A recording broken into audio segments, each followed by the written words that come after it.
C'est OK? Oui. Allez, ça va. Tu pourras faire après un petit truc derrière aussi et le mettre à chaque fois en tête de gondole. Ouais, c'est souvent à Marseille le cas. Hein. Voilà. On pense tous qu'on va être le nouveau joueur de l'OM, mais Voilà, bon, peut-être que tu aurais été meilleur que ceux d'aujourd'hui. Hein. Ouais, mais bon, c'est pas les croisés, c'est que j'étais vraiment mauvais. Bonjour à tous, on se retrouve aujourd'hui avec Raphaël Wittmar qui travaille chez Gabaston dans un épisode On en parle avec un petit témoignage personnel sur l'utilisation du Club of Market. Bon, maintenant, avant de parler de la plateforme, tu vas nous raconter qui tu es, comment tu es arrivé dans le métier de l'immobilier et pourquoi tu as choisi finalement Gabaston Immobilier. Je m'appelle Raphaël Wittmar, du coup, j'ai 23 ans. Ça fait maintenant 5 ans que je fais de l'immobilier. J'ai fait une partie en alternance, évidemment. Au début, je n'étais pas du tout parti dans ça. J'étais parti dans le foot, mais bon, j'étais mauvais. Ouais, c'est souvent à Marseille le cas. Hein. Voilà. On pense tous qu'on va être le nouveau joueur de l'OM, mais Voilà, bon, peut-être que tu aurais été meilleur que ceux d'aujourd'hui. Hein. Ouais, mais bon, c'est pas les croisés, c'est que j'étais vraiment mauvais. Et après, du coup, je suis parti dans l'immobilier puisque mon père faisait ça. Ça m'a plu. Et maintenant, aujourd'hui, je suis agent immo et ça se passe très bien chez Gabaston Immobilier. Parce qu'avant, j'étais dans une agence qui n'était pas top. Ça bougeait pas. J'ai vu que Gabaston, ça commençait à monter petit à petit. Je me suis pointé dans le bureau d'Alex, du coup, qui est le directeur. J'ai dit que je voulais travailler avec lui. J'ai fait aucune autre agence. Et j'ai tout de suite senti la différence au bout de 2 mois. Notre manière de travailler, du rythme. Et j'ai appris le métier en 6 mois, ce que je n'avais pas appris en 2 ans chez l'autre agence. Et ça, la méthode de travail, on va y revenir plus tard. Ouais. Ça va me permettre de connaître un peu ce que vous faites un peu plus en détail. Bon, comme tu le sais, on est dans les bureaux du Club of Market. Yes. Toi, comment tu as découvert la plateforme? Par qui? Comment? Bon, moi, je le sais, mais les auditeurs ne le savent pas. Moi, la plateforme, j'ai découvert par ton associé, Stéphane, qui connaissait ma copine. Donc, du coup, après, elle m'en a parlé. Et après, de fil en aiguille, à force de discuter, on s'est rencontrés avec toi et on a vu comment on pouvait travailler et l'idée me plaisait. Bon, tout à l'heure, tu nous parlais finalement des méthodes de travail de Gabaston Immobilier. Ouais. Qu'est-ce que ça va amener en plus?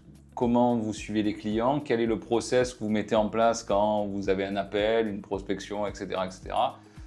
Apprenez-nous en plus pour peut-être que les auditeurs se rapprochent de vous. Non, ça dépend, mais beaucoup ça passe par le réseau. Donc beaucoup de restaurants, de cafés, rencontrer des gens, du monde, aller à des événements, ce genre de choses, qu'on soit vu. Et après, bon, c'est assez simple. Au début, la confiance, c'est dur à gagner. Donc il faut montrer qu'on est sérieux, appliqué. Quand on dit qu'on rappelle les clients, on les rappelle vraiment. Quand on dit qu'on envoie une estimation le jour même, on n'envoie pas le lendemain, on envoie le jour même s'il faut finir tard. Tout ce process qui fait que ça montre un sérieux et que tout ce qui est dit est appliqué. Et après, l'avantage qu'on a, et du coup je reviens au Club of Market, c'est que parfois il y a des clients qui ne sont pas très friands de travailler avec nous parce qu'ils ne nous connaissent pas. On leur dit pas de souci, on travaille le bien en off, on voit ce que ça donne. Si jamais ça match, peut-être à l'avenir on prendra le mandat ou peut-être qu'on le vendra en off. Et c'est arrivé 2-3 fois sur des cas où ça m'a permis, ou sur le réseau ou via le club, de pouvoir avoir des échanges, avoir des clients et montrer le sérieux de l'agence. Ok, et super. Et justement, vous faites que de la transac ou vous faites un peu de gestion, du syndic? Ouais, on fait principalement de la transac. Et après, il y a la boîte IM4, donc, où il y a Mathieu et Alex, où c'est la partie gestion et location. Donc on a vraiment ces 2 boîtes, mais qui sont en fait une seule boîte, parce que c'est regroupé, on est regroupés ensemble, quoi. Et vous faites des appartements après pour la partie transac? Que de la résidence principale? Vous avez de l'investissement locatif, des choses comme ça? Non, on fait de tout. On fait de tout. Après, principalement, c'est vrai qu'on a souvent des biens à rénover. Donc ça se prête souvent à de l'investissement locatif ou des gens qui veulent vraiment aller mettre les mains dans les travaux. On a beaucoup de sujets comme ça, mais après on fait de tout. Franchement, on touche à tout, tous les secteurs, tous les prix. On fait vraiment tout. Bon, je vais te poser une question que tout le monde se pose finalement. Ouais. Qu'est-ce qui fait la différence entre un simple agent immobilier et un bon agent immobilier? Et toi, où est-ce que tu te places? Moi, forcément, je me place dans la catégorie des bons. Mais après, ce qui fait la différence, c'est, je sais pas, c'est toujours être des bêtises, mais être à l'heure, faire ce qu'on dit, quand on fait des estimations, être au prix, pas vendre du rêve aux gens, parce qu'au final, on se crame plus. Ça, je vais y revenir après, ça sera ma question piège. Donc vraiment être au prix du marché. Enfin, le but est d'être le plus transparent possible avec les gens et de faire les choses de manière... le plus transparente et le la plus simple. Oui, voilà. Enfin, mais c'est juste de toujours faire ce qu'on fait. Comme je te dis, si je te donne rendez-vous à 10h, je suis là à 10h. Si je te dis qu'après notre rendez-vous à 10h, je te rendrai l'estimation ce soir, ça sera ce soir, pas demain. travailler toujours plus, pas compter ses heures. Ça, c'est quelque chose que j'ai appris avec le temps. Moi, je pense qu'il n'y a pas une fois où je pars à 17h du bureau. Je tire toujours jusqu'à 19, 20h. Après, il y a parfois des jours où c'est un peu plus calme, des jours où ça va tirer peut-être jusqu'à 22h. Mais on va toujours travailler, avoir envie de faire bien les choses et toujours avec le sourire et essayer de satisfaire au mieux. Après, parfois ça le fait, parfois ça le fait pas. On ne peut pas plaire à tout le monde. Mais faire les choses le mieux possible avec la meilleure détermination du monde. Moi, ce métier, je l'adore, je le vis. Et c'est pour ça que je pense que ça fonctionne aujourd'hui. Bon, tu nous parlais de ces agents immobiliers qui surestimaient les biens. Ouais. Qu'est-ce que tu penses de ces agents immobiliers? Je trouve que c'est mauvais. C'est mauvais parce que ça permet pas de valoriser le bien. Au contraire, ça le dénigre, ça va le cramer. Quand tu dis cramer, pour les gens qui ne sont pas marseillais, c'est brûler le bien, c'est qu'il soit vu par tout le monde en fait finalement.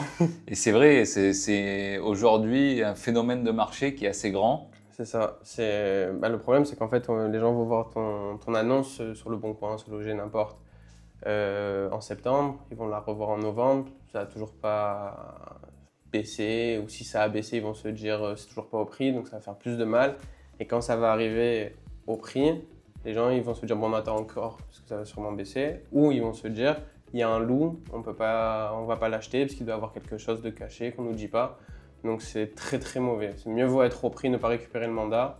La personne généralement où elle te rappelle 1 ou 2 mois après, elle te dit vous avez raison, ou ça se fait pas, mais au moins tu ne pourras pas perdre du temps, tu pourras consacrer ton métier sur un autre bien et faire des ventes et avancer avec d'autres personnes qui ont conscience qu'on n'est pas là pour dénigrer le bien, on est là juste pour le vendre au meilleur prix. Après on n'est pas des magiciens. Est-ce que tu connais les stats justement sur ces surestimations de biens sur Marseille? Non, pas du tout. Alors je connais bien le sujet, mais j'ai sorti une étude il y a un gros mois dessus. Il y a des agences qui surestiment entre 0 et 5%, ce qui correspond à peu près, ça se vend toujours en fait, le délai de vente c'est 60 jours à ce moment-là. Et tu as des agences, surtout dans le premium au-dessus de 500 000 euros, qui vendent, qui surestiment entre 20 et 25% du bien. Et ça augmente le délai de vente à 260 jours. Donc c'est énorme. Quasiment les 3/4 d'une année. C'est extraordinaire. Enfin, du coup, et la surestimation, elle se fait pour quoi? Pour avoir le mandat, évidemment, comme tu le disais. Ouais. Et ce que ça entraîne, c'est que finalement, entre la mise en vente et la vente finale, le propriétaire gagne moins que ce qu'il aurait gagné s'il avait surestimé entre 0 et 5%. Et ça, c'est vraiment à prendre en compte parce qu'aujourd'hui, on est dans un phénomène de marché à la course au mandat, surtout sur des agents co, c'est souvent le cas sur les agents co. Il y en a certains qui sont obligés de faire ça pour récupérer du mandat, mais on prend l'exemple d'un marchand de biens, tu lui surestimes son bien, il a des frais financiers, il y a plein de choses qui courent derrière.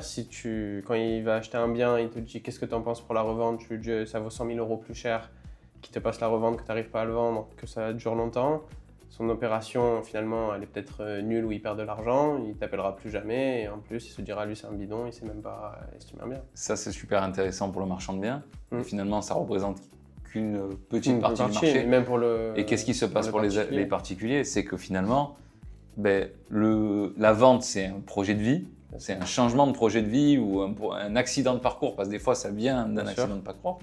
Et les gens ne peuvent plus passer sur leur projet de vie. La prochaine étape. Ouais. Donc du coup, ils sont souvent déçus. Le métier en prend un coup, enfin la profession. Et l'agent immobilier, toi personnellement. Parce qu'on parlait tout à l'heure, c'est du réseau.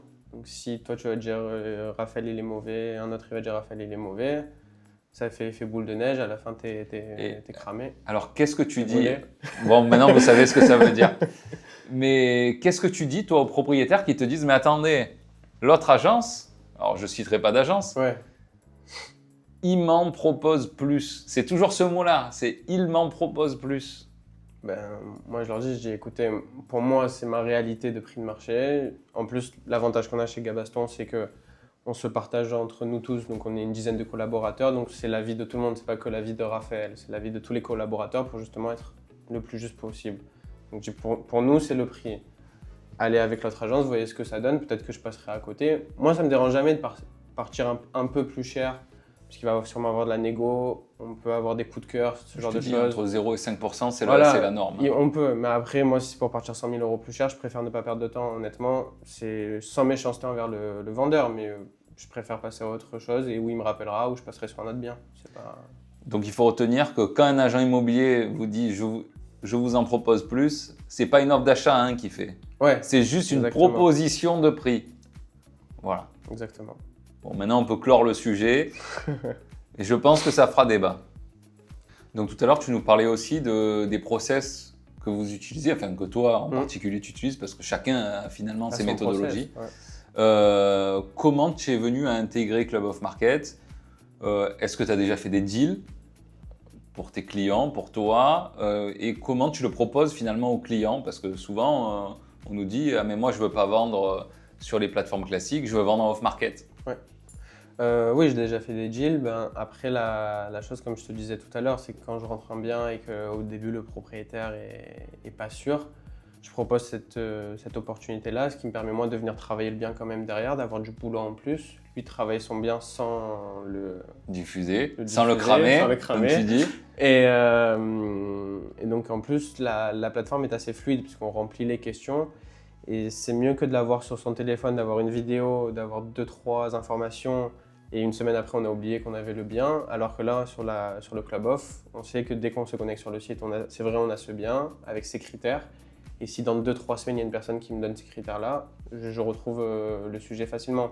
Alors que si je n'avais pas le Club Off... Oui, et puis tu reçois la notification s'il y a quelqu'un qui met une recherche qui correspond, etc. Ou alors que si je l'ai sur le téléphone, nous par exemple, on a un petit groupe WhatsApp, on s'envoie les trucs entre nous, mais dans une semaine, 2 semaines, j'ai oublié qu'un tel avait ça ou moi j'avais ça, et après ça passe à la trappe, alors que là, ça permet d'avoir une certaine récurrence sur le produit qui est en off et d'avoir du lead. Ce qui est le plus important aussi. Après aussi l'avantage c'est que ça permet, quand je mets l'annonce sur le Club Off et qu'il y a des gens qui ont des recherches similaires, ça match, ça m'envoie un message. Chacun reçoit sa notification finalement. J'échange avec la personne, je fais une visite, ça m'a déjà permis de vendre un bien et ça mange pas de pain, ça fait plaisir, c'est toujours ça prix en plus. Et finalement c'est un autre accès, une autre méthode et on arrête finalement ces grands éditeurs, ces grands diffuseurs. Exactement. Et on diffuse d'une façon différente, sans cramer le bien, parce que ça peut être une utilisation aussi en pré-commercialisation. C'est ce qui se passe souvent. D'ailleurs, je vois le nombre d'annonces, on va te couper les accès, je crois bien. Non, c'est top. Et du coup, tu nous parlais des biens que tu avais achetés ou visités, j'ai pas trop compris. Est-ce que tu peux mieux expliquer? Ouais, bien sûr. Moi déjà, via la plateforme, j'ai pu acheter ma résidence principale grâce à toi, qui m'a envoyé un sujet. Il est très chanceux, c'est un VIP de la plateforme. Tu m'as envoyé un sujet dans le 8e, mais c'était au début de la plateforme, donc ça m'a permis d'acheter ma résidence principale et j'en suis très content. Et après, une fois j'avais rentré un bien au prix, mais en off, donc ce qui a fait beaucoup de matchs et donc beaucoup de visites, ce qui a après débouché sur une offre à la fin. Il a fallu un petit peu baisser les honoraires, mais... C'est le jeu, aujourd'hui, de toute façon... C'est le jeu, bien sûr. De toute façon, mieux vaut prendre quelque chose que rien du tout. Donc, et après, ça a fini, on a acté, tout s'est très bien passé. Et la personne encore aujourd'hui est très contente. Et toi, sur le marché marseillais, qu'est-ce que tu ressens en ce moment? Parce que j'entends plein de sons de cloche, c'est compliqué. Après, d'autres qui me disent c'est super, ça avance vite. Voilà, il y a eu des creux fin mai, début juin. Ouais. Marseille, ça reste quand même un marché dynamique. Donc il y a quand même du mouvement. Nous franchement à l'agence, on n'a pas de quoi se plaindre. Peut-être on a fait un petit mois d'avril qui n'était pas exceptionnel. Mais sinon tout le reste, ça a bien marché. Après forcément c'est plus dur que les périodes qu'on a pu connaître il y a 4-5 ans où forcément tu avais des taux plus intéressants. Puis c'était un marché qui était un peu différent. Il y avait un afflux de personnes qui venaient. Mais bon, c'est la réalité du marché. Aujourd'hui les prix se sont réajustés, les gens ont compris. Pour moi, c'est dur, mais j'ai plus connu cette période dure que la période facile. Donc pour moi, c'est normal en fait. Finalement, on est tous les deux des produits de post-Covid, d'agence immobilière post-Covid. Donc finalement, l'euphorie, on l'a pas connue. Voilà, donc pour moi, c'est l'euphorie maintenant. Pour moi. Je dis toujours, là, j'aurais bien aimé connaître l'euphorie d'avant. Bien sûr, mais c'est dans le dur, quand tu apprends dans le dur, le jour où l'euphorie revient, ça sera encore mieux. Mais non, c'est dynamique. Après, c'est sûr que c'est un peu plus dur. Il y a les taux, les gens font attention. Il y a plein de sujets à la télé qui inquiètent. Mais le marché reste bon. Puis, Et sur l'investissement locatif, est-ce que tu trouves que c'est encore dynamique ou là, il y a un petit creux en ce moment? bah, moi, franchement, récemment, j'ai vendu majoritairement de l'investissement locatif. Donc. Parce que j'allais te dire, j'ai l'impression qu'avec tout ce qui se passe, le contexte économique, le contexte social, les gens font un peu moins confiance aux banques Bien sûr. et aux produits financiers en général, je veux dire, et ont plus tendance à réinvestir dans la pierre. Ouais, exactement. Bah, ça reste toujours, enfin, depuis la nuit des temps, c'est une protection, la pierre. Donc les gens aiment investir là-dedans. Que tu viennes de l'immobilier ou pas, tout le monde investit dans la pierre quasiment. Donc non, nous, ça, franchement, au niveau investisseur, on en a beaucoup. Et moi, majoritairement, mes ventes, c'est de l'investissement locatif. Bon, on a parlé de toi, Mhm. de Gabaston, du club, du marché marseillais. On n'a pas encore parlé du off-market réellement. C'est un marché qui prend beaucoup d'ampleur. Qu'est-ce que tu peux nous en dire? Quelles sont les clés et pourquoi on en vient à en parler autant finalement? Je pense qu'on en vient en parler autant parce que, comme on l'évoquait tout à l'heure, c'est surtout une question de prix. Et sur les sites, maintenant, il y a de tout et n'importe quoi. Et que maintenant, les gens préfèrent être au bon prix, en off, pas faire beaucoup de visites, démultiplier les visites, mais surtout voilà, avoir 2-3 visites avec des critères qui correspondent. Donc l'avantage encore du Club Off Market, c'est que tu mets ton annonce, il y a des critères. La personne qui se connecte, si elle a les mêmes critères, ça match. Tu vas peut-être faire 5-6 visites, pas besoin d'en faire 50, et ça va le faire. En plus, il y a toujours ce petit côté de rareté. Tu préféreras toujours acheter un appartement que personne n'a vu, avec une petite plus-value sympa et une petite vue que Et personne tu n'a. stresses moins dans la négo en plus. Voilà. Tu te dis pas, attention, il y a 50 mecs qui vont venir visiter. Je sais plus où aller, qui prendre, donc c'est l'avantage. Puis voilà, c'est comme je te dis, ce petit côté un peu secret qu'on aime bien tous. Et tu préfères toujours avoir la paire de chaussures, l'appartement, n'importe quoi que personne n'a parce que voilà, c'est un peu différent, c'est un peu sympa, ça sort du lot. Donc c'est l'avantage, je pense, du marché off-market aujourd'hui. Bon, je vais terminer par le Fast and Curious. Je prends mon téléphone pour vérifier les questions parce que je ne les ai pas retenues. En tant que bon agent immobilier, j'ai besoin d'être structuré. Donc, Raphaël, Ouais, t'es prêt? oui, Ok. On termine donc par des choix rapides. oui. À toi de choisir. Choisis les bonnes réponses. Et oui, toujours. Dans la prospection, t'es plus porte à porte ou matching via le Club of Market? Matching. Ok. Mandat simple, partout sur le web ou mandat plus cadré avec de la diffusion ciblée via le Club of Market? Via le Club Off Market. Oh là là, c'est royal. Le contact idéal pour toi, c'est le vendeur pressé de signer ou l'investisseur ultra qualifié qui prend son temps? Là, elle est dure, hein. Là, elle est très très dure. Hein. Première option quand même. Donc le vendeur très pressé. Ouais. Ah, t'es dur. Le style de travail, t'es plus chasseur de biens rares ou bâtisseur de relations à long terme? Moi, j'ai ma réponse. Hein. Bâtisseur de relations. à J'en long étais terme. sûr. Et à Marseille, hypercentre historique ou quartier en pleine transformation? Elle est pas facile. Hypercentre historique. J'aurais choisi ça aussi. Allez, Et la dernière, ouais. pour toi, le Club of Market, qu'est-ce que c'est? C'est l'avenir. Il est bon, bravo. Non, c'est bien. Non, On va faire la fin. Bon, écoute, merci Raphaël d'être venu. Avec plaisir. On a pu en apprendre beaucoup plus sur toi. On a vu que tu rigolais beaucoup. Nous aussi, ça tombe bien. J'espère que cette relation va continuer et t'amener encore plus haut chez Gabaston. J'espère aussi. Nous aussi. Et à bientôt. Merci beaucoup Alex. Merci pour le temps accordé. Et j'espère qu'aussi que le Club Off Market ça va prendre de l'ampleur et que ça va devenir une habitude pour tous les agents IMO. C'est le but. C'est la bonne phrase. Merci. Merci à toi. Bravo.